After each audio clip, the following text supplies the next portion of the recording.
notification bell for the latest videos. Music 4, Week 2 to 3. Iba't ibang rhythmic patterns.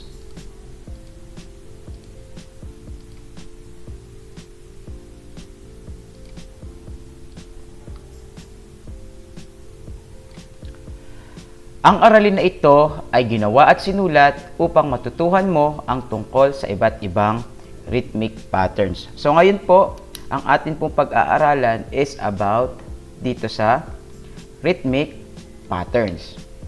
Suriin ang mga rhythmic patterns. Isulat sa sagutang papel kung ilang beats o kumpas ang bumubuo sa bawat measure. 2, 3, o 4. So may tanong na kasunod. Nakayanan mo ba ang gawain?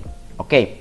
So, bago ko ituro sa inyo itong rhythmic pattern, kailangan malaman nyo muna yung parte ng isang rhythmic pattern kasi napakahalaga nun. So, lalo na kailangan malaman nyo kung ano yung tinatawag natin na measure. Okay.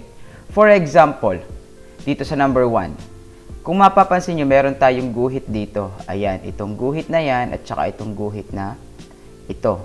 Meron tayong dalawang guhit, mahabang guhit. So, ang tawag po natin dito sa guhit na ito, ang tawag po dyan sa dalawang yan ay bar line.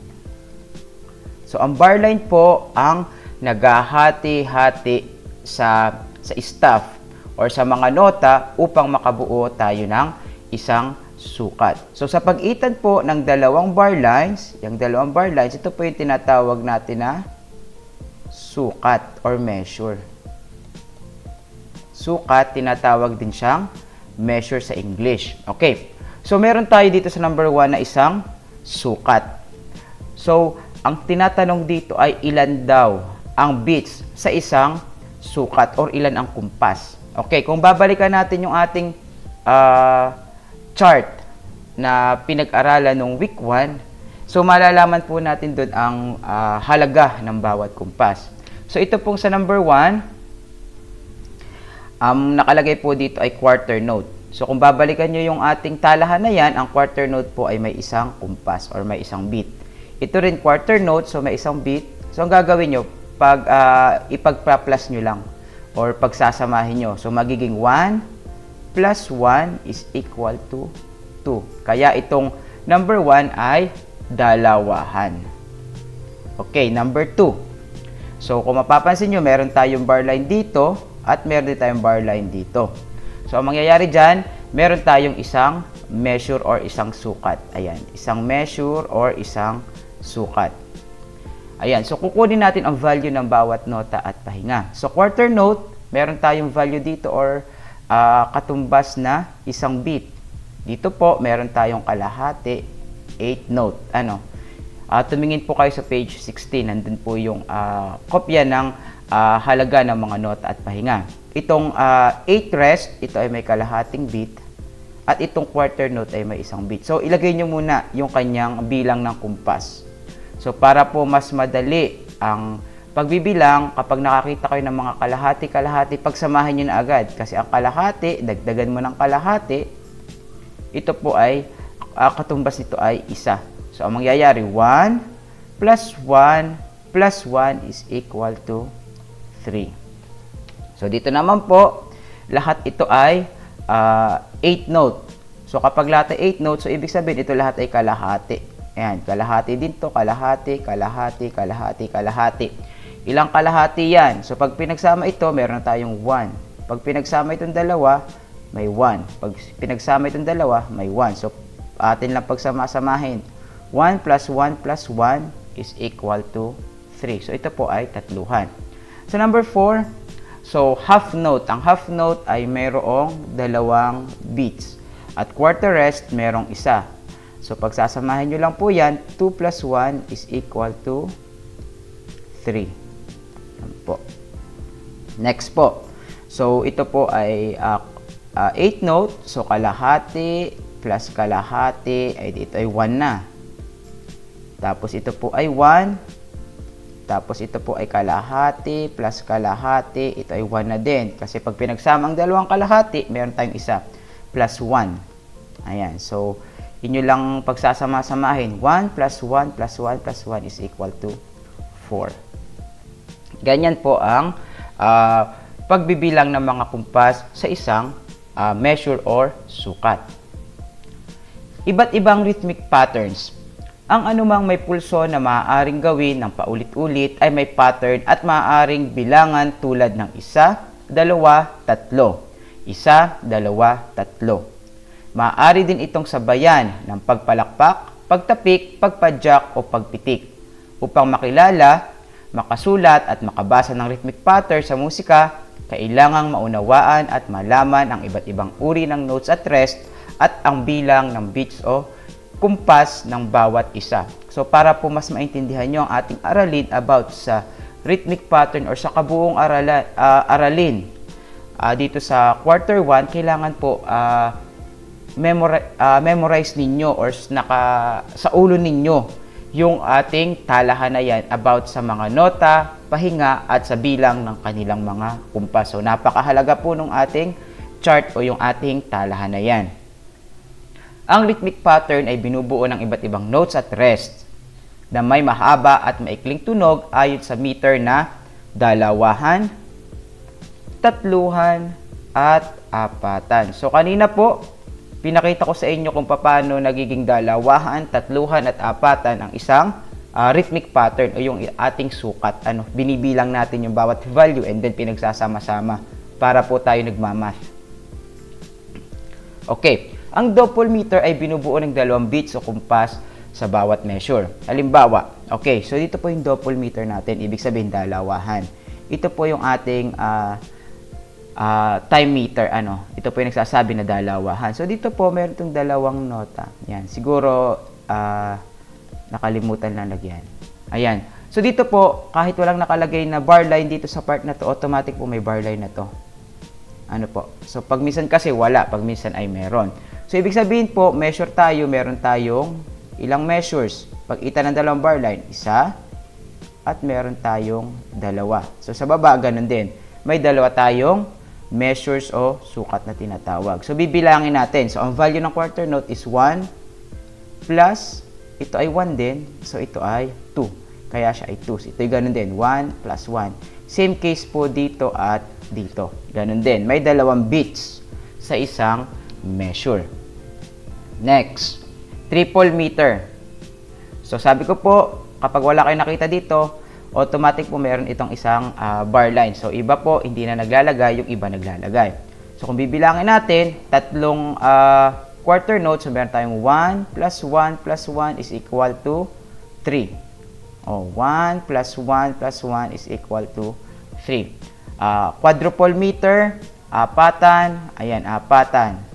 1, 2, 3, 4. Meron po tayo itong isang beat, isang beat, isang beat, isang beat. Kaya meron tayong 4 na beats. Isang beat, isang beat, isang beat, isang beat. Meron tayong 4 na beats. Narito ang talahanayan ng mga notes at rest na gagamitin upang makabuo ng rhythmic pattern sa iba't ibang meter. Okay, so ito po ay fill in the blanks dun sa ating talahanayan. So bakit po ibinalik na naman sa talahanayan? Kasi nga ang sabi ko sa inyo, napakahalaga na memoryado ninyo itong talahanayan natin. So ako muna magsasagot nito kasi may activity pa naman nakasunod na halos katulad nito. Okay, whole note. Ano ba itsura ng whole note? So ito po ay bilog lamang. So ang pagsusulat po nito ng simbolo ay dapat walang laman yung gitna. So hollow lang po yung gitna niya. So bilog, hindi po ganito ang gawa. Yung iba po ang ginagawa, kinukulayan. Wala pong ganyan. So, ganito po. 4 ang kanyang kumpas. Ano ang katumbas na whole rest? So, ang whole rest po ay sombrerong pabaliktad. Parang sombrero ng magician na pabaliktad. And then, meron po siyang kulay. Yan. Next. Half note, 2 kumpas, half rest. Ano ang katumbas ng half rest? So, para po namang sombrero ng magician na nakaayos ang patong. Ayan. Quarter note, isang kumpas, quarter rest. Pag po kayo nagsusulat, ay pwede pong parang number 3 ang inyong gagawin. Ayan. 8 note. So, ang 8 note po ay merong head, yung ulo na may shade, may kulay. And then, meron po siyang stem at meron siyang hook. Ayan po, pagdikitin lang natin. Ayan. may stem, tapos ay may isang hook. So, ang 8 rest po ay parang number 7. Okay, pag po nakakita kayo ng halimbawa, ganitong nota. Ayan, kasi magkadikit. So, equivalent po nito ay dalawang 8 note. Ito pong kanilang beam. Ito pong beam ay pinagsamang dalawang hook. Yan po, ang tawag po dito sa guhit na pinagsamang ito ay beam. So, ito po equivalent nitong dalawang 8 note. Gawain sa pagkatutubilang isa. Punan ang kulang na notes o rest. Ampat lang sa bawat measure ayon sa meter. Isulat sa sagutang papel ang iyong sagot. Number 1. So, tingnan nyo muna po dito. First step ay tingnan kung ilang time meter. So, dito po, dalawahan ang nakalagay. So, ibig sabihin, dapat may dalawang measure dalawang kumpas dito sa measure na ito. So, ang mangyayari po dyan, alamin nyo muna ang value ng bawat nota, yung kanyang halaga. So, ito pong 8 note, meron tayong kalahati, at ito pang isang 8 note, meron tayong kalahati. So, pag pinagsama natin, meron na tayo ditong 1. So, ilan po ang kulang sa 1 para maging 2? So, kulang ng isa. Alin po ang nota na may isang kumpas? So, ang ilalagay po natin dito ay quarter note. Hindi po quarter rest kasi ang hinihingi po ay note. Next po. So, dito dapat dalawa din sa measure na ito. Ayan. So, ito po ay may isang beat at ito po ay may kalahati. So, isa't kalahati. Ilan ang kulang para maging dalawa? Yung isa't kalahati. So, kulang tayo ng kalahati. Ano naman ang rest na may value na kalahati? So, ilalagay po natin ay 8 rest. Katulad po nito. Para po mabuo natin yung 2. Number 2. Ang time meter po natin sa number 2 ay tatluhan. Ayan. So, ang una po nating step ay aalamin yung time meter and then kunin natin yung value ng mga given na nota. So, kung ito po ay 8 note, meron tayong kalahati. Dito meron tayong kalahati. So, kalahati plus kalahati, meron na tayong isa. So, ilan ang kulang sa isa para maging tatlo? Kulang ng dalawa. So, anong rest ang ilalagay nyo? Anong rest ang may dalawang kumpas? So, ilalagay ninyo ay half rest. Ayan po, half rest. Next, ito po, may value tayo ditong kalahati. Kalahati, pag pinagsama, may 1 na tayo dito. Tapos ito ay kalahati plus 1. Ayan. So, ito ay magiging 2 and a half. Dalawat kalahati. So, ilan ang kulang para maging tatlo? So, kulang ng kalahati. Ano daw ang nota ang ilalagay ninyo na may value na kalahati? So, ang ilalagay ninyo ay 8 note. Ayan po. So, number 3, 4, and 5, kayo na po ang bahala magsagot batay doon sa example na binigay ko para po masanay kayo. Gawain sa pagkatutubilang dalawa, sumulat ng dalawang measure na rhythmic pattern na quadruple. So, sabi po ay quadruple, so ibig sabihin apatan. So, may nakalagay na po tayong bar lines dito. So, ibig sabihin, meron na tayong dalawang measure. Isa, dalawa. So, kung ako po ang gagawa, sisimplihan ko lang siya. Halimbawa, ay gumawa ko ng 4 na quarter notes. Ayan. So, meron po tayo ditong 4 na sukat. Kasi kung bibilangan natin, 1 plus 1 plus 1 plus 1 is equal to 4. So, dito halimbawa, ginawa ko naman ay ganito. Half note at tsaka isang quarter note at isang quarter rest. So, 4 na rin po yan. Kung bibilangin natin, 2 plus 1 plus 1 is equal to 4. Ayan. So, kayo po, pwede kayong mamili ng combination ng notes and rest na ilalagay ninyo. Gawain sa pagkatutubilang 3. Ano ang iba't ibang uri ng notes at rest? Ilan ang beats o kumpas ng bawat isa? Punan ang talahan na yan. So, ito po yung nabanggit ko kanina na kayo na po ang magsasagot nito. Kasi yung unang chart na ginawa ko o yung unang talahan na yan ay ibinigay ko na yung sagot. So, dito, subukan nyo naman kung ano yung inyong naintindihan sa ating aralin. So, pwede naman kayong tumingin muna sa talahan na yan kung kayo ay nalilito pa at hindi nyo pa kabisado, pero kung kabisado nyo na at memorize nyo na, pwede nyo na sagutan ng diretso. Gawain sa pagkatutubilang 4, gumawa ng 2 measure na rhythmic pattern ayon sa meter. So, dito po, wala namang sinabi kung dalawahan, tatluhan, o apatan. So, ang gawin nyo, lahat gawa ninyo. For example, sa dalawahan, ayan, maggagawa muna ako ng measure. Gamit muna ako ng bar lines. Yan. So, halimbawa, dalawahan, gumawa ako ng ganito. Simplihan lang natin. Yan. So, dalawahan po yan. Tatluhan, gawa kayo ng measure. Ayan. O, halimbawa, ayan. Simple lang po itong ginagawa ko. Pwede po kayo maglagay dito nito. Yan. Apatan. So, pwede po kayong gumawa ng sarili nyo. Ito po yung mga simpleng-simpleng paraan lang para makagawa po kayo ng rhythmic pattern. So, paano po ito naging tatluhan? Kasi ito ay 1, 2, 3.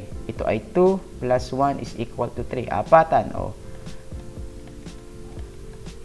Yan. Pwede pong ilagay ko na agad dito ay whole note. Kasi ito po ay 4 na agad.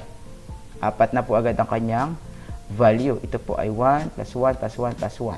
Kaya po meron tayong apatan.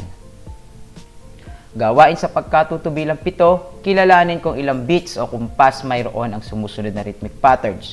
2 o 3 o 4. So, ilalagay nyo lang pong sagot ay 2, 3, or 4. For example, itong number 1. Ilang beats ba mayroon ang whole note? Ayan. So, ito po ay may 4 beats. Ayan. Ito pong kasunod na measure, half note may 2. So, 2 kalahati. Meron tayo ditong 1. Kalahati plus kalahati po kasi yan. And then, ito ay 1. So, bilangin natin. 2 plus 1 plus 1 is equal to 4. So, ibig sabihin, ang number 1 po ay apatan.